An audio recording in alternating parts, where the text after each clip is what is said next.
Hi, this is Yixuan. I'm not sure if you would be interested in this or not, but I saw this video the other day and I'm quite intrigued by it. So I went on and did some research on this thing and found out this thing is called a double pendulum and is related to the chaos theory. It's said to be that the double pendulum moves in a chaotic motion, and in my understanding, I first thought that it's the same thing as random motion, but it turns out that it's not the case. Chaotic motion just indicates a motion or the path an object takes is highly sensitive and dependent on its initial state. I found this random stimulator online, and if I start my pendulum at different initial states, you can see the path they took look very different. Since a double pendulum doesn't move in quote-unquote random motion, so I believe there must be some ways to predict its motion or the path it will take based on its initial position. I decided to go simple first and look back at the intro to physics with just one pendulum. And there are three ways to derive the equation of a single pendulum. So there's the Newtonian way, the Lagrangian way, and the Hamiltonian way. I'll only be talking about the Newtonian and the Lagrangian way today for the sake of time, and Hamiltonian is just expanded based on the Lagrangian. You could take a look into it if you're interested. So starting with Newton says we should start by writing down all the forces given that F net equals mass times acceleration. In this case, there are only two. Gravity force mg pointing down and tension force pulling up from the pivot. But I'm only interested in the force that causes the pendulum to move, and tension here is obviously not contributing to the action. So I only wanted to look at the gravity force, more specifically the force towards the equilibrium position that contribute to the movement, which is this one. Let's call this angle theta, and from simple geometry, this force is just mg times sine of theta. Just for the ease of watching, I'll call the arc length between the mass and the equilibrium position S, and I'll call the length of the rope L. But Newton's second law, if I rewrite this equation, this is simply just ms double dot equal negative mg sine theta. I have it here. Realizing s double dot is the same thing as a here, which is the angular acceleration, and s double dot is just a second derivative of s, the arc length, and that gets me the acceleration. Lastly, I want to convert everything in terms of theta. It's not hard to see theta is just s divided by L by geometry, and s equal L times theta. From simple calculus, we see s double dot just equals L times theta double dot. L is only constant here.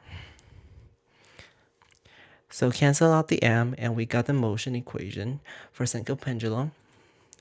It's just theta double dots equals negative g over L sine theta. Now, let's look at the Lagrangian way, which is a bit more complicated in this scenario. So, Lagrangian is a function defined by the kinetic energy of a system minus the potential energy. So here, the kinetic energy is represented by the letter K, and potential energy is represented by the letter U. In our system here, the kinetic energy is just 1/2 mv squared, or you can write it as 1/2 ms dot squared, or we can write it like this, knowing that s dot just equals L times theta dot. Potential energy is just mgy, and y is a height above ground level.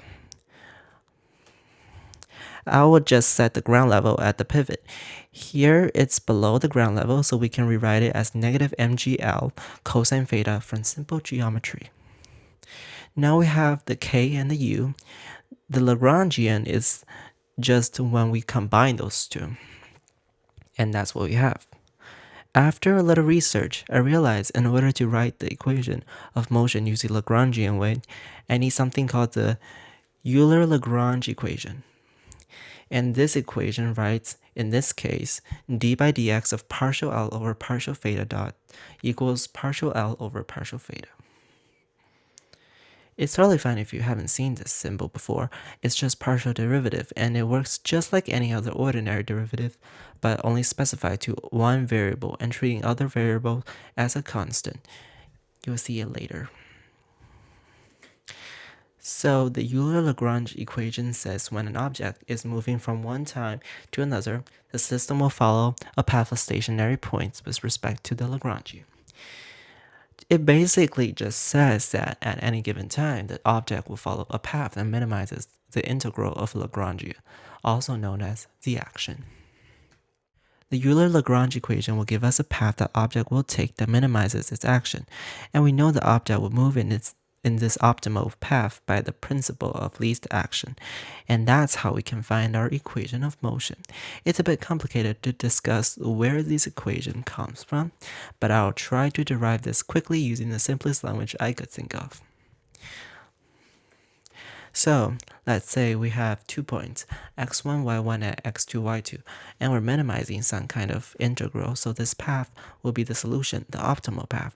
I'm going to call that the y of x, and we need to consider all other possible paths it might take. It could move like this, or it could move like this. We come up with some arbitrary path, and I'll call that path eta of x. Eta of x is some completely random function besides the fact that it goes from point 1 to point 2. Just noting, I set function eta as twice differentiable, and we scale it by a factor of epsilon, which is a very small number, and we call the difference epsilon times eta. And you can think of it as a variation of y. I'll add another function, y bar, which is just an arbitrary path. It's a sum of y and epsilon times eta of x. By picking a y of x, the optimal path, which this thing will remain fixed, and randomly picking an eta of x. And then by shifting the value of epsilon, I can obtain a whole family of curves. Right here, I'm just varying the y by adding an epsilon eta. And it's not much of a difference between this and differential calculus when I add a dx to my x. Again, eta is a variation. And it must satisfy the boundary condition that eta of x1 equals eta of x2 equals 0. You can see that from the picture. The variation should be 0 at the starting and the ending point. It's given earlier that the function of eta we created must start at point 1 and ends at point 2, and so is our y of x. Just for my later use, I'll go ahead and take the derivative of this in respect to x and get y bar prime equals y prime plus epsilon times eta prime. Now we can start minimizing the integral, which I call it I. The integral will run from x1 to x2 of a functional, which is a function of a function. In this case, it's a function of xy and y prime dx. We rely on these variables to find the minimal of our integral. Here is the important part. If we're finding the optimal path y, we're finding the extremo of this integral. You can see extremo as maximums and minimums, and in order to be an extremo, it has to be a stationary point where derivative equals 0.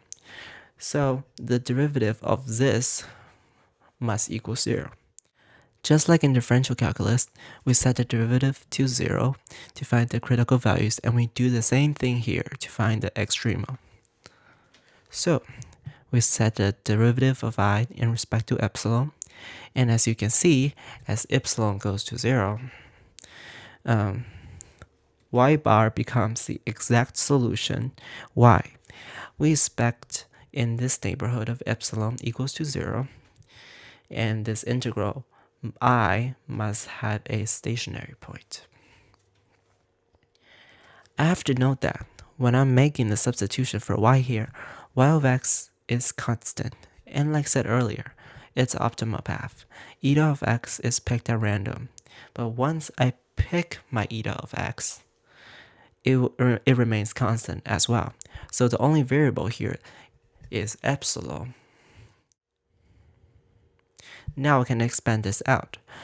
This is the derivative in respect to epsilon of the integral from the equation, from this equation here we had before.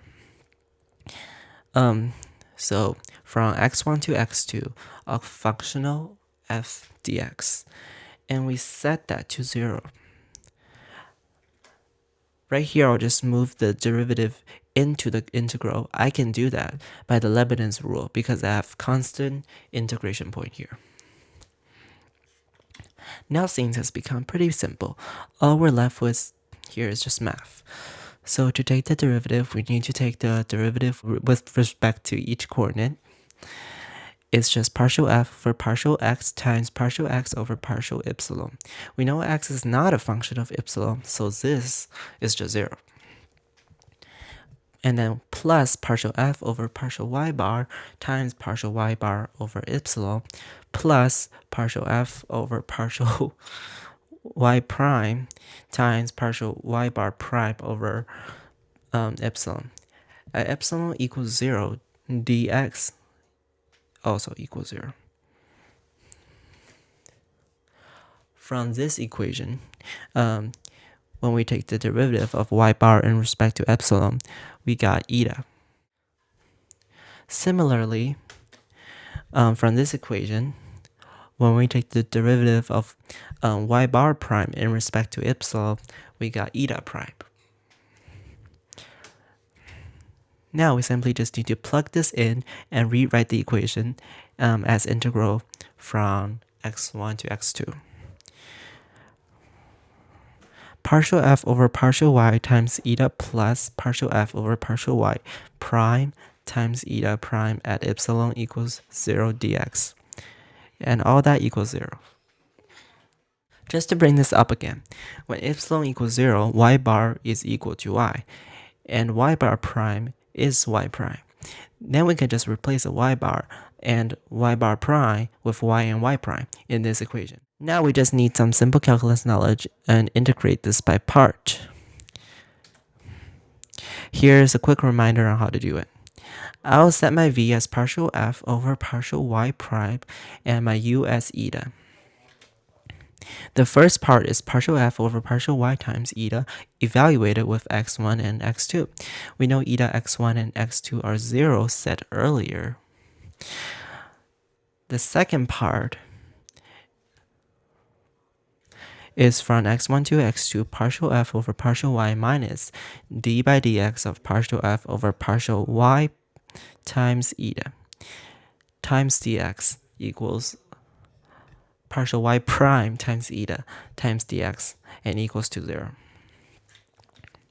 Now we're only left with eta, and we know eta is arbitrary by the fundamental lemma of calculus of variations. So all of that must equal 0. All of this thing equals 0. And when we write it out, it's just partial f over partial y minus d by dx partial f over partial y prime is equal to 0. And that is the Euler-Lagrange equation. We successfully derived it. And if you replace f with L, y with theta in our case, you will see the equation we have earlier. Awesome. Now we know where Euler-Lagrange equation comes from. We can go ahead and apply it to our single pendulum. Starting with partial L over partial theta. Remember, we're only taking derivative in respect to theta and treating everything else as a constant. So we focus on this equation, and we will get negative mgl sine theta. Then we do partial L over partial theta dot first, which focuses on this part of the equation, and we will get ml squared theta dot. Then taking d by dt of that and get ml theta double dot. When we put them together and rearrange them a little bit, and we will get the exact same equation as we did using the Newtonian way. Now we know how to use the Lagrangian way to find the equation of motion. With all that knowledge, we can go ahead and look at the double pendulum. Starting with the Newtonian way, we see that there are 5 forces in this system, and the 3 tension forces are always changing by the position of the pendulum. We could try to find all that, but it just takes way too long to do out the whole thing. So I will take the shorter way and use the Lagrangian. Let's set up the equation first. I will say the position of mass 1 is x1, y1, and the position of mass 2 is x2, y2. The strain above mass 1 is L1. The angle it forms with equilibrium position is theta 2. Same for the strain above mass 2. From simple geometry, we can rewrite x1 as L1 sine theta 1, y1 as negative L1 cosine theta 1. x2 will be L1 sine theta 1 plus L2 sine theta 2. And y2 is negative L1 cosine theta 1 minus L2 cosine theta 2. Doing some simple derivative, the angular velocity of x1 is theta 1 dot times L1 cosine theta, y1 is theta 1 dot times L1 sine theta 1. The angular velocity of x2 is theta 1 dot times L1 cosine theta 1 plus theta 2 dot times L2 cosine theta 2. y2 is theta 1 dot times L1 sine theta 1 plus theta 2 dot times L2 sine theta 2. Potential energy is just negative m1 times g times y1 minus m2 g times y2. My note here is obviously wrong. I leave it as positive. Rewriting it in terms of theta will look like this. This is just some basic algebra I'm plugging in. Kinetic energy is 1/2 m1 v1 squared plus 1/2 m2 v2 squared. Rewrite it in terms of x and y will just get me this. Again, with some very simple plugging and algebra, we will get this. By some trig identity, we know that the sine square of theta plus cosine square of theta just equals 1. So we could cross that out. I'll break the parentheses and expand the equation again. Using the same trig identity, I can cross these out as well. By the difference of angle identity, I can rewrite the last part here just as cosine of theta 1 minus theta 2. Rewrite it one more time, and that would just be the equation for the kinetic energy. Now combine the potential with kinetic energy to get our Lagrangian here. It's just subtracting two long expression together. Now we can apply the Euler-Lagrangian equation. Find the partial L over partial theta. We're only focusing on theta here. So after do out the math, you will get this. Next, find the partial L over partial theta dot. Focus on the theta dot and you'll get this. The next step is to take the derivative of it. Now all we need to do is to combine the two and simplify it. And here is a final equation. This is the equation of motion for theta 1. It's the exact same thing for theta 2. It's all just algebra and some simple calculus, so I will not do all the math here. But you will get this as your final equation of motion for theta 2 if you did the math out. Now I can use these two equations of motion to predict the path the two masses will take, and my goal at the beginning of this video is accomplished.